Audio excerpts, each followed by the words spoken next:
Okay, we're still on Unit 2, Space and Form. Last week, boys and girls, we learned about creating depth. So today's lesson is about overlapping, and the optional activity is going to be drawing to show overlapping. And all you need is a pencil if you want to try that activity.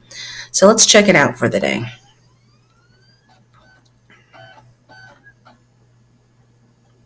Overlapping. Okay. Lesson 3 introduces how artists create the illusion of depth by overlapping objects. Suppose you were sitting in a movie theater. Why can't you see the entire person in front of you? Vamos a suponer que están sentados en un cine. ¿Por qué no pueden ver completamente a la persona enfrente de ustedes? So when we look at spotlighted music, and let's see. I thought there would be a sample, but there is not. So you can also have overlapping in music when you have notes and different instruments overlapping different elements in music. But for our objective today is we're going to learn how to describe how artists use how they create the illusion of depth by overlapping objects. You also have the option to create and plan a drawing that shows depth by overlapping. Depth is just like showing something as 3D. It's not just flat. And you can also compare some works of art from different cultures. So a real quick lesson today. So we're going to look at the landscape paintings on these pages. The first one is called the Haitian Landscape, which is Haitian means in Haiti, by an artist named Joseph Jean Giles. And he created a landscape farming community by overlapping houses, trees, and gardens. We'll look at those in just a minute.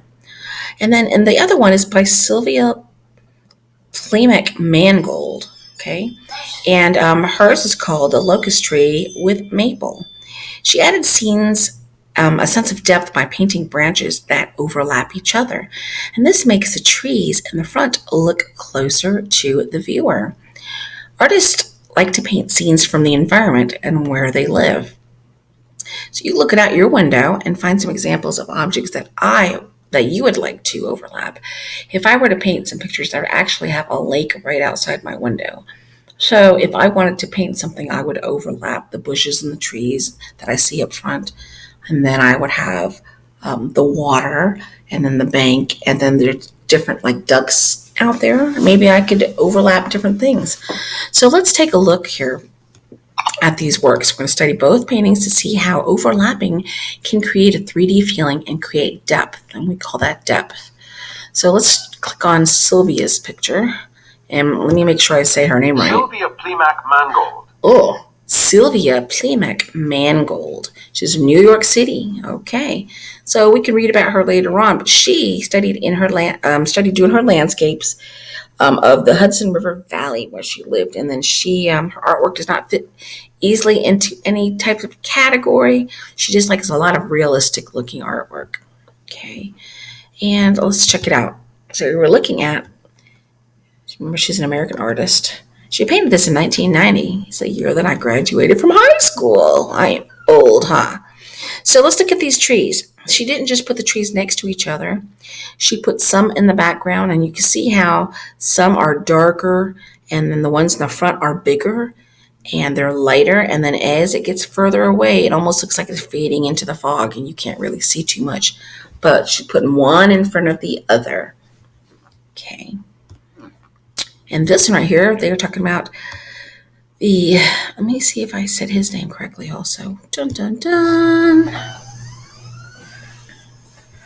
Joseph Jean Gilly. Joseph Jean Gilly. He lives in Florida, but his native homeland is in Haiti. Okay, so he likes to record things that he sees or imagines. So let's look at his artwork. We saw the overlapping, and this one I'm going to zoom in on this so we can see the different things he overlapped. So he made a bunch of gardens, and you see how the things in the front are bigger because it's closer up, and you can see all the details, and the trees are bigger. But as he gets higher on the paper, then he goes to the middle part. You see the people here, and you can see their houses, and then the trees are getting smaller. And then as you get higher up on the paper, smaller trees. They get smaller, smaller, smaller, smaller, and then you go to the very top of your page. They're really, really small because it means they're far, far away. And you see how he overlapped different plants. He put some big trees in front of some little trees, put some little plants in front of something else.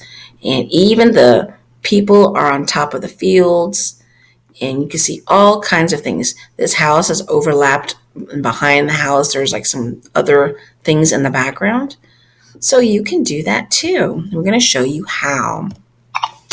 Find objects in each painting that overlap. We said that already. We said this one right here, that the trees overlap the hills in the background. I don't even see any hills. Okay. Here. Trees in the front overlap the hills in the background. And then grasses and bushes overlap the houses. And the houses overlap the hills. All the things that I said. And then branches and the trees overlap each other. Which branches in the locust trees with maple looks closer to you? Well, we know that the ones in the front are the ones in the bottom. The bigger ones, the ones that are the biggest are the ones in the front. And then the smaller ones are far away. And which ones are the front here?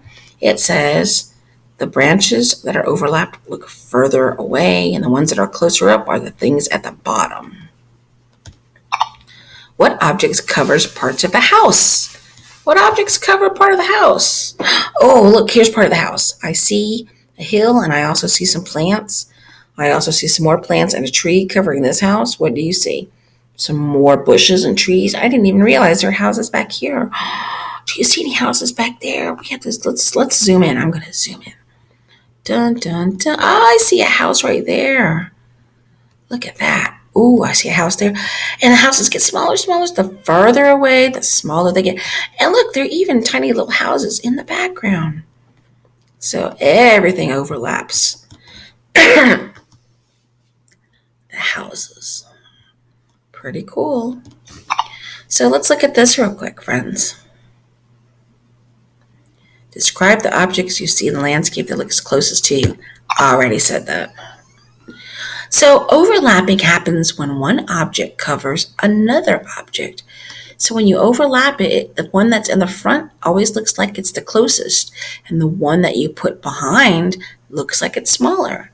See how the red one looks like it's closer to you, and then the yellow one is the one that's a second in line. But when you put them side to side, they both look like they're in the front of the line, side to side. Okay.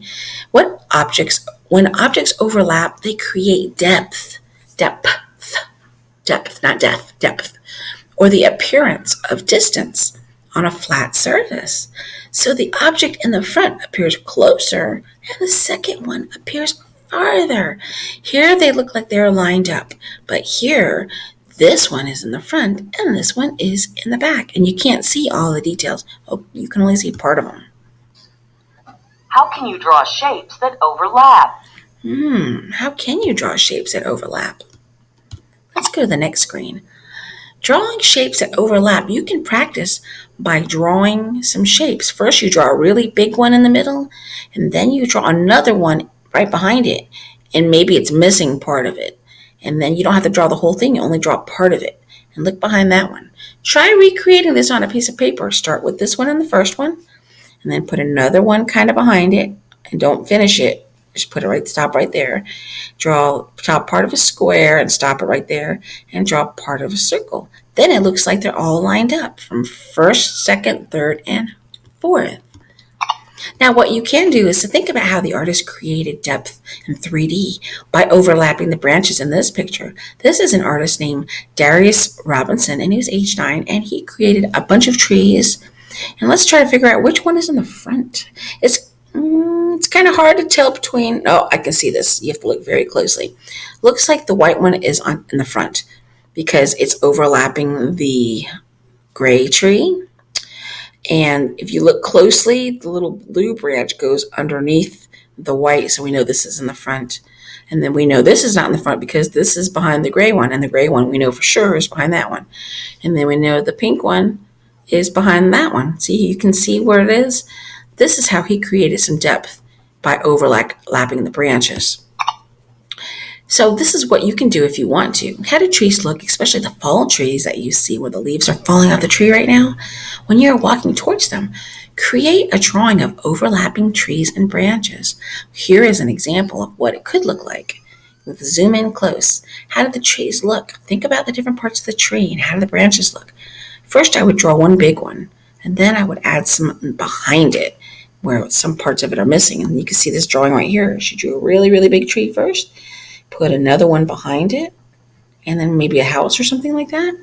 Fill your page, touch all the edges of the paper with your lines and shapes. Make sure that they overlap. Okay, guys, you should be able to, if you draw an artwork, you should, if someone were to ask you, you should be able to describe the kind of trees that you drew. You should be able to analyze and you should be able to talk about how you overlapped and how you made it look so 3D.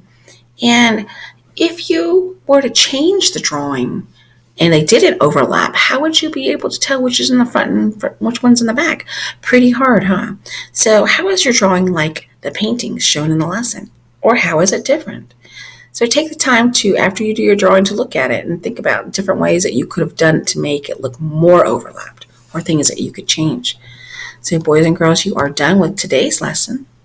And make sure that if you have a Nearpod lesson that is assigned to you, make sure that you go on there and complete lesson 3. And in the lesson, it will have examples for you to do some drawings and to show me that you understand what overlapping is. If you are not assigned a Nearpod lesson, then good for you. Lucky day. You are all through for this week. Have a great day.